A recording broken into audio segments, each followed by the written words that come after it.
Here's a look at some of the cars that were demolished in Tuesday's earthquake. And this here was the site of a textile factory, at least 4 stories high, we're told. And there are reports that at the time of the earthquake on Tuesday, 7.1 magnitude earthquake, there were at least 100 people working in the building.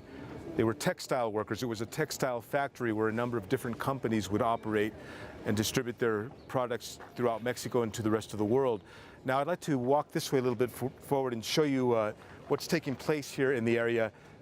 As you can see, most of the rubble has actually been removed, scraped away last night by bulldozers, because the Mexican government officials who oversee civil protection said that there were no more people to be rescued from the insides of this building. Now, there are some family members on the other side of the building that are quite upset about that decision. They do not agree with the government's decision to stop the rescue mission here and clean off the surface area. When you bring bulldozers in, if there are people trapped underneath, that is almost certain death for them if they're still alive. They would be crushed by any moving debris. So there was major worries about that. Again, no evidence in either direction whether there were live people still there or whether or not the government's version seems to be correct. At this stage, this is what has taken place here. We want to show you one of the holes that they're digging over here.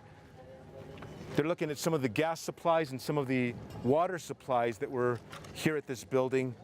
And this was, this represents a possible danger. So you have workers here very careful. They're asking us to back away and not show this on television. So at this stage, that's what's taking place at this location. It's one of nearly 40 buildings that collapsed entirely in Mexico. Today, there was another major aftershock in the Isthmus area of Mexico in southern Oaxaca state.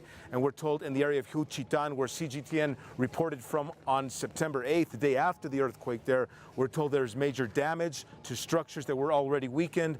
A bridge that had been used to take water, medicine, and foods to a village in that area, that bridge is now disappeared, no longer there. And so perhaps it's going to make getting those kinds of supplies